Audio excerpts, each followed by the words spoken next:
वैदिक काल में विकास की गति आरंभ रही और धीरे धीरे समाज और आगे बढ़ता गया और आगे बढ़ते बढ़ते वो आ जाता है हमारे भारत के उत्तरी मैदानी भाग में और आकर यहाँ पर स्थायी जीवन जीने लगता है। अब का जीवन पहले के जीवन से बहुत ही अलग था और इसको हम लोग पढ़ते हैं प्राक मौर्य काल के रूप में। और इस काल के अंतर्गत हम लोग भारत में 16 महाजनपदों को देखते हैं और उन 16 महाजनपदों में एक महाजनपद होता है मगध, जो कि अपने साम्राज्य का विस्तार करता है और एक समय पर वो एक बहुत बड़ा साम्राज्य बनाकर पूरे भारत का सबसे बड़ा साम्राज्य बन जाता है। और ये कहानी चलती रहती है। इसी कहानी के अंतर्गत हम लोग सबसे पहले देखते हैं हर्यक वंश को। हर्यक वंश को पितृहंता वंश भी कहा जाता है और इसके जो संस्थापक थे वो बिंबिसार रहते हैं। बिंबिसार 3 राजकुमारी से विवाह करते हैं और एक राजकुमारी से उनको दहेज में काशी महाजनपद मिल जाता है बिना युद्ध किए। फिर बिंबिसार को मार के आते हैं अजातशत्रु और अजातशत्रु को मार के आते हैं उदयन। उदयन के बाद की कहानी थोड़ी सी ढीले पड़ जाती है। उदयन कुछ विशेष परिवर्तन तो करते हैं परंतु वो बहुत अधिक विकास नहीं कर पाते। ये कहानी आगे बढ़ती है और चलते चलते आ जाती है नाग दशक पर और नाग दशक होते हैं हर्यक वंश के अंतिम शासक। नाग दशक के जो सेनापति होते हैं वो उनको मार देते हैं और उनका नाम होता है शिशुनाग और शिशुनाग मारते हैं, शासन उनके हाथ में आता है और शुरू हो जाता है शिशुनाग वंश। और इस कहानी में हर्यक वंश के नाग दशक को मारकर सेनापति शिशुनाग ने शासन अपने हाथ में ले लिया और अवंती महाजनपद पर विजय प्राप्त किया। अवंती महाजनपद पर विजय प्राप्त किया मतलब कि ये रहा हमारा भारत, ये था हमारे पास मगध, अवंती इधर मान लो, चलो ये ऐसे। तो ये कह सकते हो कि मतलब विस्तार और बढ़ा और बढ़ते बढ़ते कह सकते हो लगभग ऐसे हो गया था मगध, इतना बड़ा मगध हो गया था। तो यही कहानी हम लोग देखने वाले हैं। तो अवंती हाथ में आया तो मगध का विस्तार और बढ़ा। राजधानी अब पाटलिपुत्र से वैशाली की गई।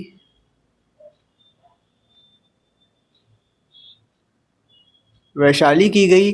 फिर शिशुनाग की मृत्यु के बाद आया उसका पुत्र कालाशोक और इसने स्थायी रूप से राजधानी पुनः पाटलिपुत्र स्थानांतरित कर दी।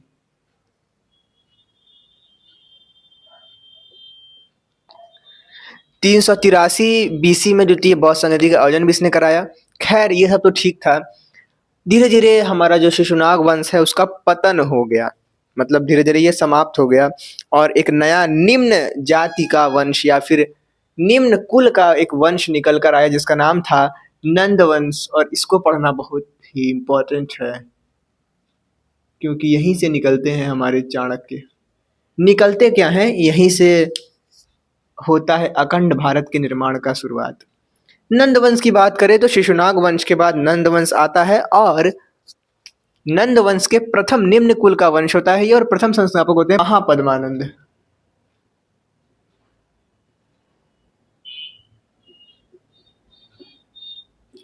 लगभग 348 बीसी 348 बीसी में ये आते हैं और जो कहानी है वो शुरू होती है नंद वंश की।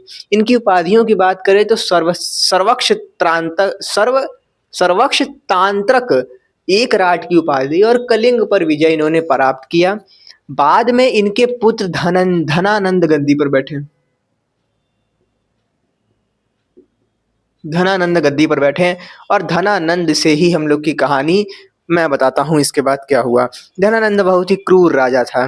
लगभग 328 बीसी में ये बैठा अपने गद्दी पर और बहुत ही क्रूर और अहंकारी राजा था। इसी दौरान इसके एक बार सभा में तक्षशिला विश्वविद्यालय जो कि पाकिस्तान साइड में स्थित है, वहाँ से मगध आते हैं कुछ छात्र इसके दरबार में। ऐसा कहानी है, हो सकता है सही, हो सकता है ना सही हो। तो इसके छात्र आते हैं यहाँ पर, इसके नहीं, तक्षशिला के छात्र यहाँ पर आते हैं इसके दरबार में शास्त्रार्थ का आयोजन कराने के लिए। ऐसा कहा जाता है कि उस समय जो राजपुरोहित थे वो चाणक्य थे, और चाणक्य जो है वो तक्षशिला विश्वविद्यालय में अर्थशास्त्र के प्रोफेसर नहीं, महर्षि थे, या फिर कह सकते हो पढ़ाते थे अर्थशास्त्र। अध्यापक या गुरु, आचार्य आचार्य थे। धनानंद जो है वो इस बात से इनकार कर देता है कि मेरे दरबार में नहीं होगा किसी प्रकार का शास्त्रार्थ। तुम लोग केवल धन लूटने के लिए आते हो, या फिर तुम लोग बस हमसे धन लेने के लिए आते हो, धन के प्रलोभन में तुम लोग यहाँ पर आते हो शास्त्रार्थ करने, ऐसा कहा जाता है। और इसी पर गुस्सा हो जाते हैं चाणक्य, और धनानंद को समझाते हैं कि नहीं, ऐसा नहीं है, ये धन के लालच में यहाँ नहीं आते शास्त्रार्थ से मना करने पर। और फिर चाणक्य के द्वारा विवाद करने पर या फिर बोलने पर होता है चाणक्य और धनानंद में विवाद। चाणक्य को कुछ ऐसी बातें कही जाती हैं धनानंद के द्वारा जो कि चाणक्य को लग जाती हैं दिल पर, और धनानंद उनके जाति को लेकर भी मजाक बनाता है, वामन वामन। इसके बाद आप लोग देखे ही होंगे, अगर दंगल टीवी पर आता था चंद्रगुप्त मौर्य सीरीज, मैंने तो कल पूरी देखी, रात भर बैठ के, एकदम मजा आया देख के। तो उसमें मुझे पता चला ऐसे से हुआ। तो इस तरीके से कहानी होती है, और अंततः चाणक्य मगध को छोड़कर निकलने का प्रण ले लेते हैं कि नहीं, अब मैं तुम्हारे यहाँ नहीं होऊंगा, और आऊंगा तो तुम्हें बर्बाद कर कर जाऊंगा। मतलब सीधी सीधी बात है कि अब मगध के जो राजा धनानंद हैं, नंद वंश यानी कि कह सकते हैं, तो नंद वंश को समाप्त करने का जो प्रण है वो ले लेते हैं चाणक्य, और अपनी शिखा खोलकर निकल जाते हैं मगध में। मगध में वो जाते हैं तो ऐसी कहानी बहुत सारी है।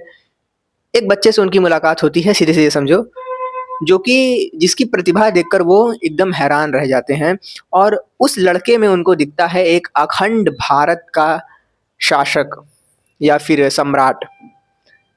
वो उस बच्चे को पकड़ लेते हैं और कहते हैं कि मैं तुम्हें अपने साथ ले जाना चाहता हूँ शिक्षा दीक्षा के लिए। लड़का भी मान जाता है। कुछ कारण ऐसे होते हैं कि उसको मानना पड़ता है तक्षशिला जाने के लिए। फिर गुरुदेव यानी कि हमारे चाणक्य जी लेकर जाते हैं, गुरुदेव तक्षशिला विश्वविद्यालय, उस लड़के को जिसका नाम था चंद्रगुप्त। शिक्षा दीक्षा पूरी होने के बाद इसको तैयार किया जाता है युद्ध के लिए, और कह सकते हैं कि लगभग 5 से 6 साल के बाद वो पूरी तरह से तैयार हो जाता है, जिसका नाम चंद्रगुप्त था। अब चंद्रगुप्त अपनी पूरी सेना के साथ और चाणक्य के नीति का ज्ञान लेने के बाद टूट पड़ता है मगध पर आक्रमण करने के लिए। धनानंद को पराजित करता है। सूत्र ये भी है कि धनानंद को मार दिया गया था, और बन जाता है इस मगध साम्राज्य का विजेता या फिर शासक। और यहीं पर कहानी खत्म हो जाती है। यहाँ पर मैंने क्या लिखा है ये बोलता हूँ मैं बार। यहाँ पर मैंने लिखा है कि एक बार तक्षशिला विश्वविद्यालय के छात्र आए और धनानंद के दरबार में शास्त्रार्थ की अनुमति मांगी। मना किए जाने पर चाणक्य नाराज हुए। क्रूर धनानंद ने चाणक्य को दरबार से भगा दिया। क्रोधित चाणक्य ने चंद्रगुप्त को अपना शिष्य बनाया। वह चल पड़े अखंड भारत के लक्ष्य पर। अच्छा, इधर एक कहानी और थी। जब वो चंद्रगुप्त को लेकर आ रहे थे, उसी समय की कहानी ये भी थी कि सिकंदर भी आक्रमण करने आ गया था हमारे भारत पर। ये कहानी हम लोग यहाँ पर देखेंगे, इसलिए मैंने नहीं बताया, बट फिर भी थोड़ा बता देता हूँ कि सिकंदर भी उस समय आया था। तो डर था चाणक्य को कि कहीं सिकंदर अगर आक्रमण करके जीत गया तो फिर अखंड भारत का सपना टूट जाएगा, बहुत लोग मारे जाएंगे और बहुत हानि होगी। तो इसलिए भी वो चाहते थे कि भारत अखंड बने और पूरा अफगानिस्तान पाकिस्तान पूरा एक हो, एक केंद्र में एक केंद्रित शासक बने उसका। तो ये तो हम लोग देखेंगे, खैर पढ़ जाता हूँ मैं कि इधर सिकंदर अपनी सीमा बढ़ा रहा था। मैसिडोनिया से निकला ये वीर विश्व विजेता बनने की चाह से बहुत से देशों को जीत चुका था तथा झेलम नदी के पार करके राजा पोरस को हराया, परंतु सेना के विरोध के कारण और आगे न बढ़ सका। आचार्य चाणक्य अपनी नीतियों से चंद्रगुप्त को प्रशिक्षित करते हैं और चंद्रगुप्त ने जनानंद को 323 बीसी में पराजित किया और मौर्य वंश की स्थापना की। यहाँ पर राजपुरोहित का नाम मैं लिख देता हूँ, चाणक्य। विष्णुगुप्त आई थिंक नाम था इनका।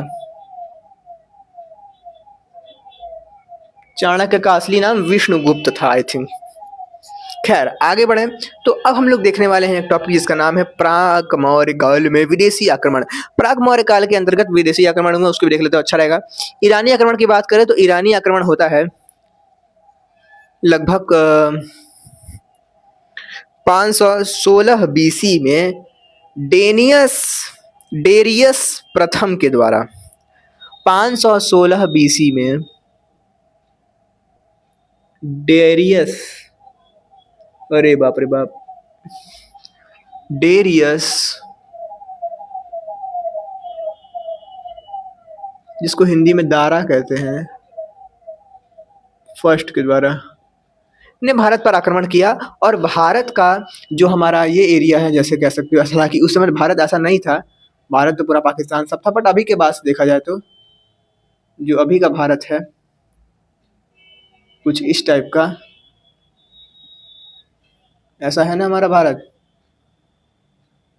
तो ये क्षेत्र पंजाब का है, ये पंजाब का क्षेत्र, और इधर का जो क्षेत्र है कह सकते हो वो उसने जीता, या फिर कह सकते हो कि सीधे सीधे इधर ही का क्षेत्र है ना। पंजाब उस समय और बड़ा हो सकता है। तो खैर अभी के हिसाब से देखा जाए तो भारत पर आक्रमण किया, और पंजाब और सिंध क्षेत्र ये है, इस तरीके से कह सकते हो इतना बड़ा क्षेत्र।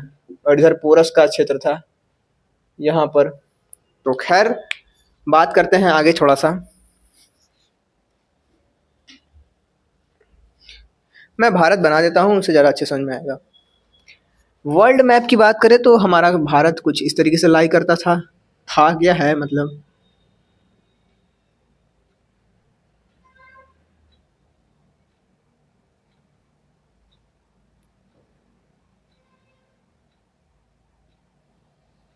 लो भैया, अरुणाचल प्रदेश घुमा दिया। ले भाई, इधर से इधर आया और लगभग कुछ ऐसे आते हुए ये रहा सऊदी, ये रहा अफ्रीका का क्षेत्र, भूमध्य सागर, ये रहा अफ्रीका का क्षेत्र, ये रहा रसिया का क्षेत्र, और ये पूरा स्थलमंडल, यहाँ पर कैस्पियन सागर ले लो। ठीक है, चलो भाई, ये हमारे पास क्या है, कैस्पियन सागर। चलो भैया, तो अब पूरी कहानी समझ में ज़्यादा अच्छे से आएगी। ठीक है, चलो, तो इतने क्षेत्र पर तो कब्जा हो जाता है किसका, दारा का। फिर उसके बाद जो हुआ होगा। तो इससे कुछ साक्ष्य जो हैं, उन साक्ष्य के नाम हमको पता होने चाहिए। पर विजय प्राप्त किया, और इसके साक्ष्य की बात करें तो पर्सिपोलिस, बेहिस्तून और नक्श ए रुस्तम अभिलेख,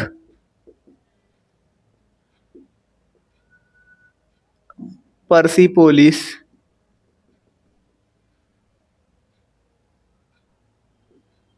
नक्श ए रुस्तम और बेहिस्तून। बेहिस्तून गंदा लिखा है, नाम बोला ना, पर्सिपोलिस, नक्श ए रुस्तम और बेहिस्तून। इससे प्रभाव क्या क्या हुआ, तो इससे एक प्रभाव तो ये हुआ इस यहाँ पर आने से इसके, कि भारत में पुनः जैसे मिसिसिपी हमने पढ़ा था ना पहले, हड़प्पा से पहले एक सभ्यता यहाँ पर रहती थी, तो वो सभ्यता के साथ इसका लेन देन होता रहता था। तो व्यापार जो है वो पुनः प्रारंभ हुआ, व्यापार संबंध बना। आगे अगर थोड़ा सा देखें तो उसके बाद लिपि की बात करें तो लिपि भी आई। और अगर हम लोग बात करें मिस्र, या फिर अरे मिस्र कह रहा हूँ मैं, ईरान के लिपि की, तो वो लिपि थी खरोष्ठी लिपि और इसका भी प्रचलन आरंभ हो गया। खरोष्ठी लिपि, चलो भैया, तो ये 2 लिपि है। इसका मतलब 2 चीज़ें हैं जिसका आरंभ शुरू हुआ। इसको बजाय मिटाता हूँ मैं बाद में, क्योंकि दिक्कत होगा। बस याद होना चाहिए हम लोग को कि ऐसा हुआ। आगे बात करते हैं। पहला तो हमने क्या देखा है, ईरानी आक्रमण। अब हम लोग देखने वाले हैं यूनानी आक्रमण हुआ था उसको। यूनानी आक्रमण। अब मैं शुरू करता हूँ अपनी कहानी को। ये कहानी कुछ इस कदर है कि यूनान यानी कि यहाँ पर मैसेडोनिया करके एक क्षेत्र है, ठीक है। मैसेडोनिया करके एक क्षेत्र है और यहाँ पर रहता था राजा अलेक्जेंडर या सिकंदर राजा। सिकंदर महान का नाम तो सुना होगा, जो जीता वही सिकंदर, है ना। ये सिकंदर बचपन से ही बहुत ही सूरवीर बालक था। आगे चलकर ये पूरे विश्व का विजेता बनना चाहता था कि पूरे विश्व पर इसका राज हो। इस सपने को देखकर ये थोड़ा सा आगे बढ़ता है। अपने राज्य के साथ साथ मैसेडोनिया के साथ साथ ये सीरिया पर हमला करता है, सीरिया अपने पास लेता है। सीरिया के पास आता है, फिर इधर इराक पर आक्रमण करता है, फिर ईरान पर आक्रमण करता है और फिर आता है ऊपर इधर मध्य एशिया पर। इधर का एक क्षेत्र तुर्कमेनिस्तान, कजाकिस्तान, उज्बेकिस्तान, इन सब पर आक्रमण करके ये सब को छीनता है। और इन सब को छीनने के बाद फिर ये आता है इधर भारतीय क्षेत्र पर। भारतीय क्षेत्र का मतलब हिंदू कुश पर्वत यहाँ पर पड़ता है। जब ज़्यादा मैं पास ला दिया, अफगानिस्तान साइड में पड़ता है इधर। हिंदू कुश पर्वत पार करके आ जाता है हमारे तक्षशिला में। तक्षशिला में उपस्थित होता है एक ठो राजा जिसका नाम रहता है अंभी। अंभी राजा रहते हैं। तो अंभी राजा को ये क्या करता है, परास्त करता है। या अरे सॉरी, अंभी राजा तो पहले ही सरेंडर कर देते हैं। यहाँ पर रहते हैं राजा अंभी, यहाँ पर रहते हैं राजा अंभी। अंभी राजा रहते हैं, इनको ये पहले ही सरेंडर कर देते हैं और इनको 5000 सेना भी गिफ्ट में देते हैं। बड़ा गंदा आदमी था अंभी। खैर, मैंने दंगल पे देखा वो शो, तो समझ में आया क्या है। आप भी देखना जरूर, सर्च करना यूट्यूब पे, चंद्रगुप्त मौर्य करके तो आएगा। खैर, अब सिकंदर आगे बढ़ता है और यहाँ पर होती है झेलम नदी और यहाँ पर होती है व्यास नदी। झेलम नदी के पार का इलाका होता है इधर पोरस का। ये आगे बढ़ता है और पोरस को पराजित करने के लिए आता है। परंतु झेलम नदी होने के कारण दिक्कत ये होता है कि झेलम नदी उस समय उफान पर होती है और अगर पार करके उन लोग आएंगे तो फिर तो मतलब हो गया फिर लड़ाई। इसलिए वो वेट करते हैं कि कब ये जो तूफान है हमारे नदी में जो हलचल है वो शांत हो और वो जाए। परंतु काफ़ी समय बीत जाता है। फिर अलेक्जेंडर यानी कि हमारा सिकंदर जी जो है वो कहते हैं कि नहीं भाई, ऐसे तो काम नहीं चलेगा, हम लोग चलते हैं इसके सीधे मुहाने पर। ये आते हैं इसके इधर कई 12 किलोमीटर लगभग चल के आते हैं यहाँ और मुहाने से फिर मुड़ के जाते हैं। मतलब इनका ये कहना था कि ऐसे नदी है तो नदी इधर टाक के मत जाओ, इधर से घूम के यहाँ पर मारने आओ इसको, ठीक है। तो पोरस की सेना तैयार थी ही। रात के समय में वो चुपके से निकलते हैं 12 किलोमीटर पैदल चल के और सुबह सुबह आक्रमण करने के लिए बैठ जाते हैं पोरस के सेना पर। पोरस की सेना सोई हुई थी या फिर कह सकते हैं सुबह का समय था, तो शस्त्र वगैरह अपना सब कोई रखा हुआ था। जब तक वो लोग आक्रमण करने आए और वो लोग अपना शस्त्र वगैरह पहनते हैं तब तक बहुत समय हो जाता और सबकी मृत्यु हो जाती। सब भागना शुरू कर देते हैं पोरस के। पोरस नहीं भागते, राजा पोरस उठाते हैं तलवार और लड़ाई करने के लिए आगे बढ़ जाते हैं। बहुत ही शूरवीर शासक थे और लड़ाई करना शुरू करते हैं। तो फिर और भी जो इनके सेना के लोग होते हैं वो भी लगते हैं लड़ाई करने।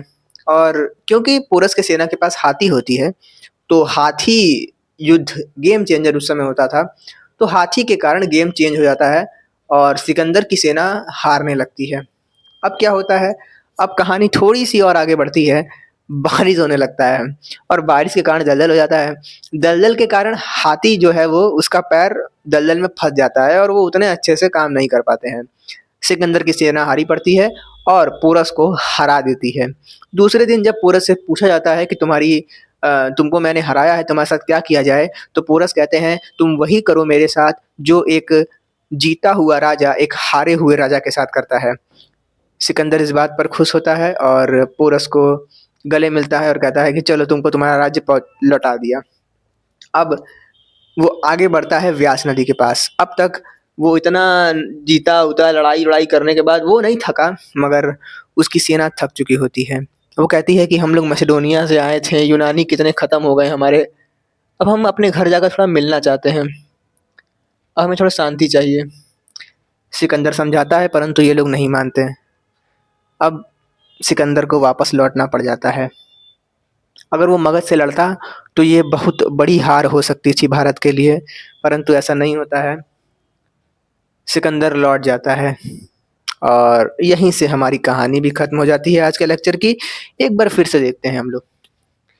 सिकंदर सिकंदर महान। सिकंदर महान सीरिया से होते हुए, इराक से होते हुए ईरान, फिर मध्य एशिया और फिर आता है भारत के सिंधु नदी पर। सिंधु नदी 326 बीसी में लगभग। और सिकंदर का पहला निशाना होता है तक्षशिला, बट राजा अम्भी ने आत्मसमर्पण कर दिया। झेलम नदी पंजाब के शासक पोरस को पराजित किया फिर इसने, और परंतु राज्य नहीं छीना। पोरस के वीरता के कारण सिकंदर आगे बढ़ा, व्यास नदी पर आया और तभी इनकी सेना ने विद्रोह कर दिया और विद्रोह के कारण ये वापस लौट गए। वापस लौटते समय ईरान में ही इनकी मृत्यु हो जाती है स्वास्थ्य कारणों के कारण। तो ईरान में हो जाती है इनकी मृत्यु। अब भाई कहानी के प्रभावों को देखिए बात करें तो हम देखते हैं कि यूनान, अच्छा ये आया था स्थल मार्ग से परंतु जा रहा था कहाँ से? जल मार्ग से, और फिर ये रुका था मरघाटिया। तो प्रभावों की बात करें तो व्यापारिक प्रभाव तो देखने को मिलेंगे भाई। व्यापारिक प्रभाव देखने को मिला, यूनानी लिपि आई, ठीक है यूनानी लिपि आई, गंदा लिख रहा हूँ जल्दी। तो ये तो चीजें हुई। उसके अलावा बात करें तो इन लोगों को पता चला कि इनके मतलब यूनान और भारत को जल मार्ग, स्थल मार्ग प्लस जल मार्ग का पता चला, और इसी के साथ ये कहानी भी खत्म हो गई।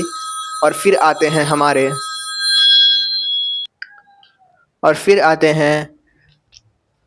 हमारे मौर्य